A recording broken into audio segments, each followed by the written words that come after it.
summer I turned 16, I thought I could take on the world. My name's Emma Larson, a city girl from the suburbs of New Jersey where streetlights and sidewalks make you forget what real darkness feels like. When my parents announced we were going camping in Harriman State Park, New York, I was beyond stoked. Joining us was my best friend since kindergarten, Jake Carter, a 17-year-old with a mischievous grin and a head full of wild ideas. For weeks we'd been hyping up the trip, picturing ourselves as explorers straight out of an Indiana Jones flick, trekking through dense forests and swapping spooky stories by the campfire. The journey kicked off with a few hours' drive from home, weaving through clogged highways before the breathtaking views of the Hudson Valley opened up. Rolling green hills stretched endlessly, dotted with lakes that shimmered under the sun. I sat in the back seat, earbuds in, but I couldn't stop stealing glances out the window. "What do you think we'll see out there, Emma?" Jake asked, his eyes sparkling. "Bears, wolves, or ghosts?" I burst out laughing, punching his arm lightly. "You've been watching too many horror movies, dude." When we rolled into Harriman, the sun had softened, giving way to the cool shade of towering oaks and maples. The park was massive, with winding trails snaking through deep woods, quiet lakes, and gentle hills. Our campsite was near Lake Tiorati, a bustling spot filled with kids' laughter, the smell of campfire smoke, and the clatter of families unloading gear. My parents, total nature buffs, got to work setting up tents while Jake and I helped, or more accurately, made things messier. That first day felt like a dream. We swam in the lake, the icy water sending shivers down my spine but making my heart race with excitement. Jake splashed me on purpose, and I retaliated by shoving him into the shallows. Our laughter echoed, mingling with birdsong and the gentle lapping of waves. That night, around the campfire, we took turns telling ghost stories.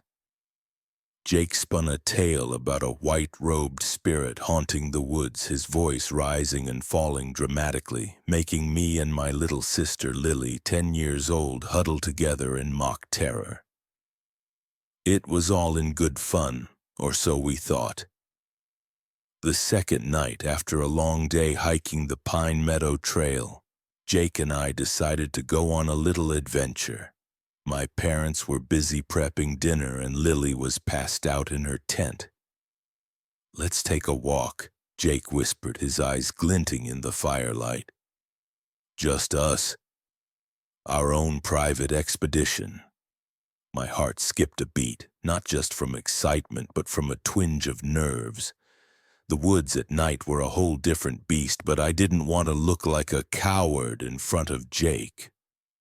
"Sure," I said, forcing my voice to stay steady. We grabbed flashlights, pulled on hoodies, and slipped away from the campsite. The trail started out familiar, marked by signs from our daytime hike. But Jake, ever the thrill-seeker, suggested veering onto a narrower path where the trees grew thicker and the moonlight barely peeked through the canopy. "You're not scared, are you, Emma?"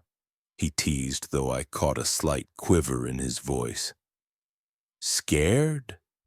I'm the queen of these woods," I shot back, even as my pulse quickened. The night air was colder than I'd expected, and the sounds of the forest, crickets chirping and owl hooting, made me feel small, like the world was watching us. We'd been walking for about 20 minutes when we heard something odd. Not the usual rustle of leaves or snap of a twig, but a low muttering, faint and garbled, like someone talking in their sleep. I froze, gripping my flashlight. "Did you hear that?"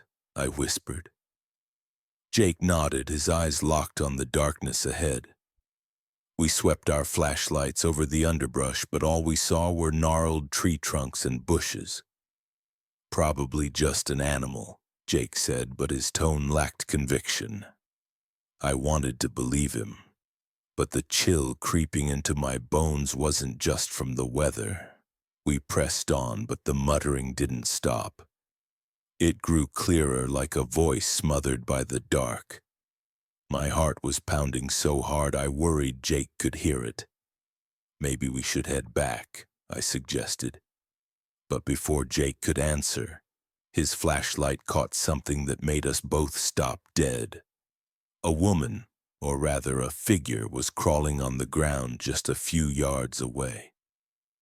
She wore dark, tattered clothes, her long, matted hair hiding her face. She was muttering nonstop, words we couldn't make out, like she was lost in a trance. "What? What's she doing?" Jake whispered, his voice shaking. Every instinct screamed at me to run, but my feet felt glued to the earth. The woman didn't seem to notice us, crawling slowly, her hands clawing at the dirt like she was searching for something.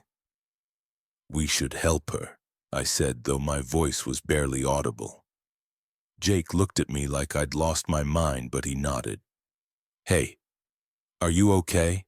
I called, taking a tiny step forward. The woman stopped cold. Then slowly she lifted her head. In the flashlight's beam, her face came into view, pale with bloodshot eyes sunken deep like she hadn't slept in days. She mumbled something about camp and friends, but her voice was slurred like she was speaking through a dream. A shiver ran down my spine. "We can help you get back to your site," Jake said, trying to sound calm. We edged closer, each step feeling like an eternity. When we touched her arms, I realized she was trembling, not from cold, but from something deeper, like fear eating her from the inside. We guided her along the trail, our flashlights dancing over the trees. Her campsite wasn't far from ours, a small clearing with a half-collapsed tent and gear scattered everywhere, empty beer cans, a torn sleeping bag, a shredded backpack. My stomach sank. "Where are your friends?" I asked, but she just shook her head, muttering about, "They left." Jake and I exchanged a look, no words needed to know something was very wrong. We grabbed a water bottle from Jake's pack and handed it to her. She drank greedily, water spilling down her chin. "You should rest," I said, helping her lie down in her tent. She didn't resist, just stared at us with hollow eyes before closing them. As we walked away, a weight settled in my chest. "You think she's okay?" Jake asked as we hurried back to our site. "I don't know," I replied, my voice fading. "But I don't want to go back there." The next day, I barely left the campsite, but at noon, when Jake and I went to fill our water jugs by the lake, I saw her. She was sitting at a picnic table, staring at the water.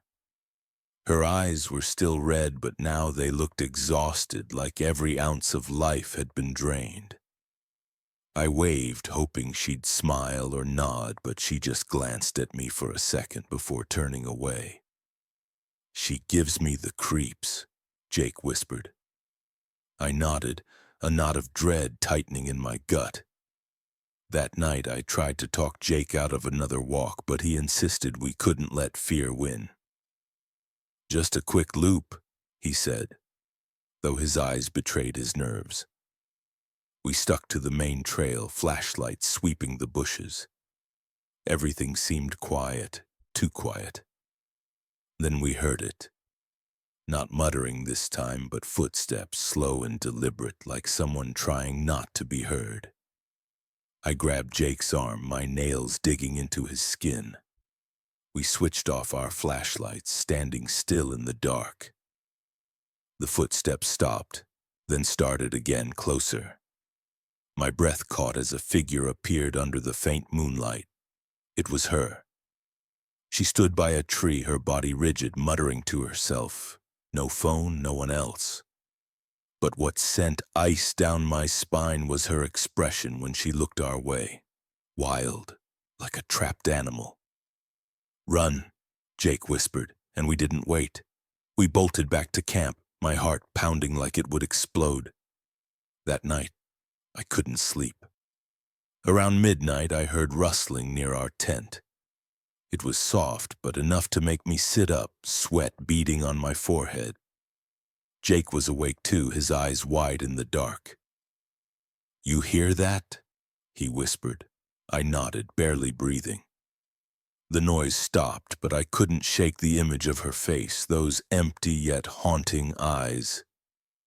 I pulled back the tent flap, peering out, but the darkness swallowed everything. Nothing. Or so I told myself. By morning, Jake and I were practically throwing our gear into the car. I didn't have to beg my parents much. They saw the panic in our eyes and agreed to leave early. As we drove away, I looked back and my heart stopped. She was there by the ranger station, her figure slumped, her eyes hollow as they followed us. I wanted to ask if she was okay, to know what had happened, but fear clamped my tongue. As we rounded a bend, she vanished like a ghost dissolving into the woods. I never learned her name. Maybe she was drunk, lost, or running from something, but those eyes of someone consumed by darkness, stayed burned into my mind. Years later, whenever I hear leaves rustling in the wind, that chill returns, reminding me that the woods hold not just beauty, but secrets no one dares touch.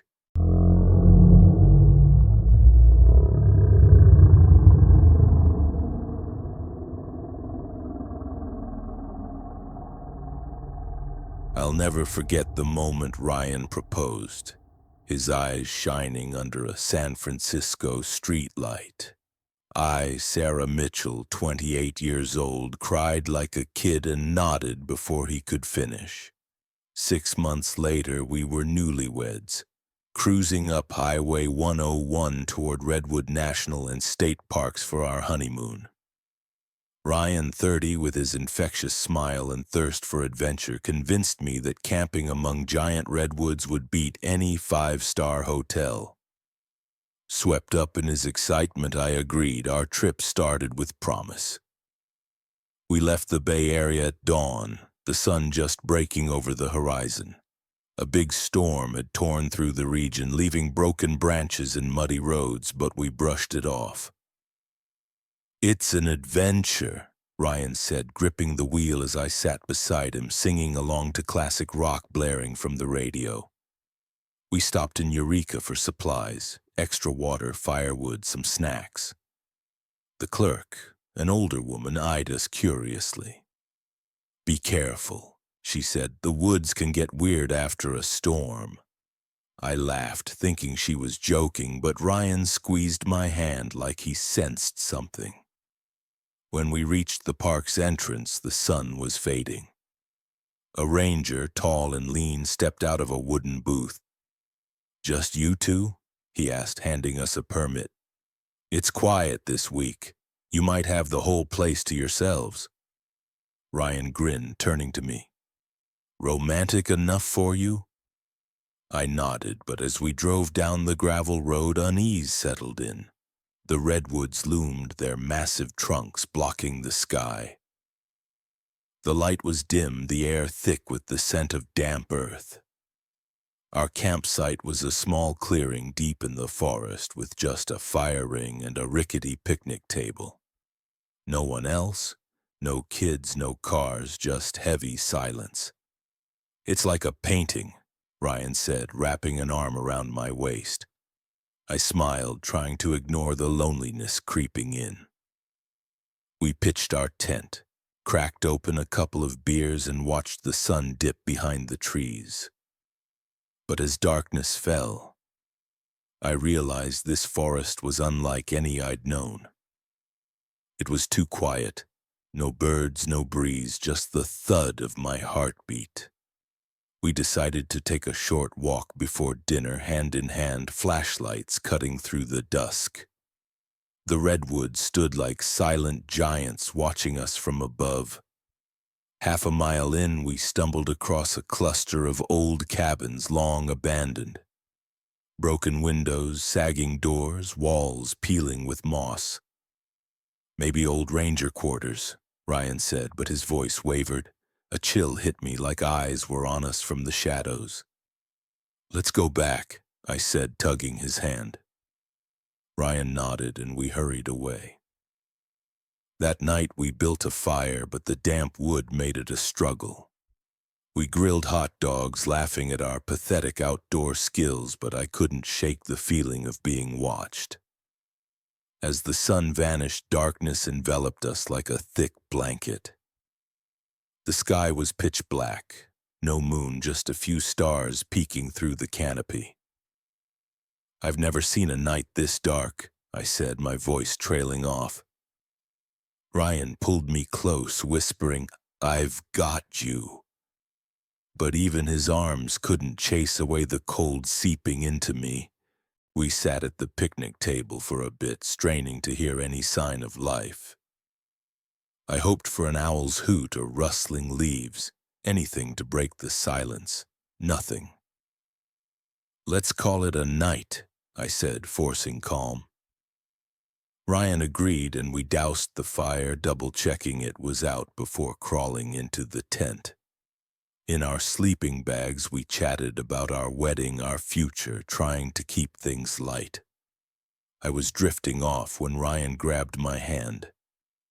"Shh," he hissed, eyes wide. I held my breath, ears straining. Then I heard it, footsteps, not one or two, but multiple, crunching on wet leaves, circling our tent. My heart pounded so loud I feared they'd hear it. "Animals?" I whispered, but Ryan shook his head. Then came another sound, muttering, low and disjointed, like several voices blending together. I clutched Ryan's hand, my nails digging into his skin. The footsteps drew closer, close enough that I felt the tent shift as something brushed it. My breath caught, and I prayed they couldn't hear my racing heart. The noise stopped, sudden as it started. We lay frozen, not daring to move for what felt like hours, maybe minutes, I couldn't tell. Finally, Ryan whispered, "We've gotta go." I nodded, though my legs shook so bad I wasn't sure I could stand. Ryan unzipped the tent slowly, peeking out. "Nothing," he said, but his voice trembled. We bolted for the car, my pulse hammering. Ryan locked the doors, then turned back for our gear. "Stay here," he said, but as he stepped out, I heard a twig snap, close, too close. Ryan practically threw the tent into the trunk, not bothering to fold it. When he jumped into the driver's seat, his face was pale. "Someone's out there," he whispered. I didn't ask questions, just prayed we'd get out in time. He floored it, the car lurching out of the sight. But at an unmarked fork, we got turned around. "Where's the exit?" I screamed, my voice breaking. Ryan muttered something, gripping the wheel. Finally, I spotted a tiny sign, half hidden by ferns. "There!" I yelled, and Ryan swerved toward it. As we sped through the main gate, I glanced back and saw a flickering light in the trees, like a flashlight or headlamp. It flashed for a second, then vanished. "Did you see that?" I asked, my voice shaking. Ryan nodded but said nothing. We drove 5 hours straight to my parents' house, no stops, barely speaking. We got there near dawn, collapsing on the couch, exhausted. We never talked about it again, and we haven't camped since.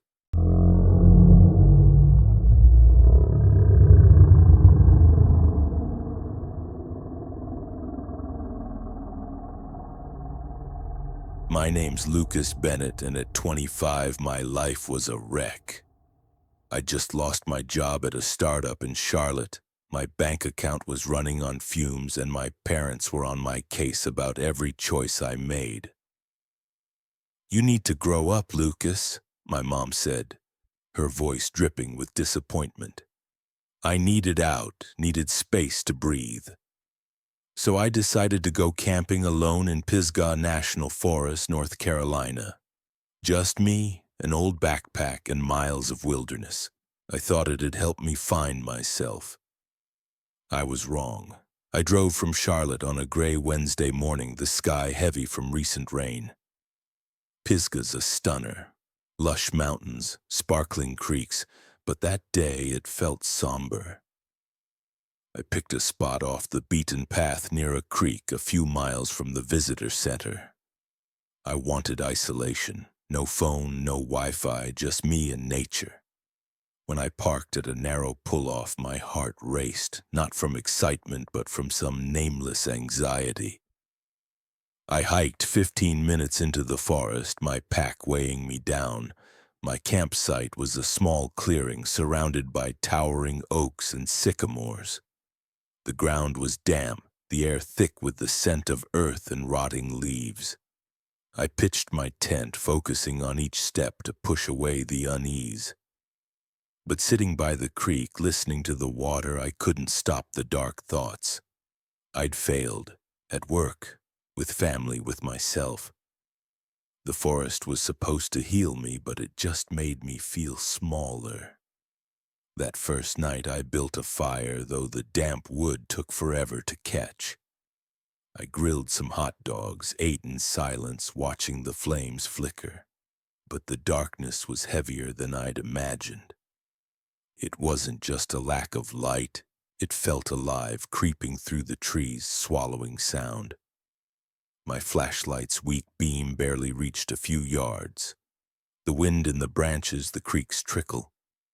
It all blended into a strange symphony that kept me on edge. I crawled into my tent, zipped it tight, but sleep wouldn't come. I lay there, eyes wide, feeling like someone was watching through the thin fabric. The next day, I kept busy. I hiked a nearby trail, hoping nature would calm me. But the forest stayed quiet, just a few bird calls and one glimpse of a deer darting away. Back at camp, I noticed something, a footprint near my tent, shallow, half covered by leaves. My heart sped up. I checked my boots, but the tread didn't match. Probably a hiker, I told myself, but my voice shook. I scoured the area, found nothing else, yet the sense of being watched clung to me. That night, I built a bigger fire, hoping the light would chase away fear. But as darkness fell, my flashlight started flickering. "Gotta change the batteries tomorrow," I muttered, trying to stay calm. I ducked into my tent early, reading by lantern light, but my eyes kept darting to the flap. Around midnight, a noise jolted me, leaves crunching like someone walking. I held my breath, gripping my sleeping bag. The sound stopped, then started again, closer. I pictured bears, cougars, or worse, a person. I stayed still, counting seconds until silence returned. Sleep came in fitful bursts, filled with shadows and unseen eyes. Morning came and I checked around the tent. No new prints, but some leaves near the tent looked disturbed, their dew smudged. I told myself I was imagining things, but my gut twisted. I drove to a nearby convenience store, bought batteries and a jug of water. "Anything weird around here?" I asked the clerk, an old guy with a tired smile. "Nah," he said. "It's slow this time of year." His words didn't comfort me like I'd hoped. The final night, I resolved to enjoy myself. I cooked a real meal, ramen and canned beans, and sat by the fire, trying not to glance at the dark. But when I climbed into my tent, the unease returned, stronger than ever. I locked the flap, checked my new flashlight, and tried to read. Around 2 a.m., the crunching came back, deliberate like someone stepping carefully. My heart pounded, sweat beading despite the cold. I sat up, hands shaking as I unzipped the tent an inch. Then I saw it. A flash of light like a headlamp, blinking and gone. It was close, too close. Footsteps circled my tent, pausing near my car. I pictured a stranger, knife in hand, eyes glinting. I wanted to yell, to run, but fear paralyzed me. The steps faded, then stopped. I lay there, counting minutes until dawn's light crept through the trees. I packed up at breakneck speed, throwing gear into the trunk. Before leaving, I saw scuff marks by the car door, leading into the woods. My heart froze. I jumped in, floored it, and didn't breathe easy until the oaks vanished from my rear view. I never knew who or what was out there, but driving home I realized that no matter how much my parents judged me, home was safe. In the woods I'd faced something I never wanted to meet again.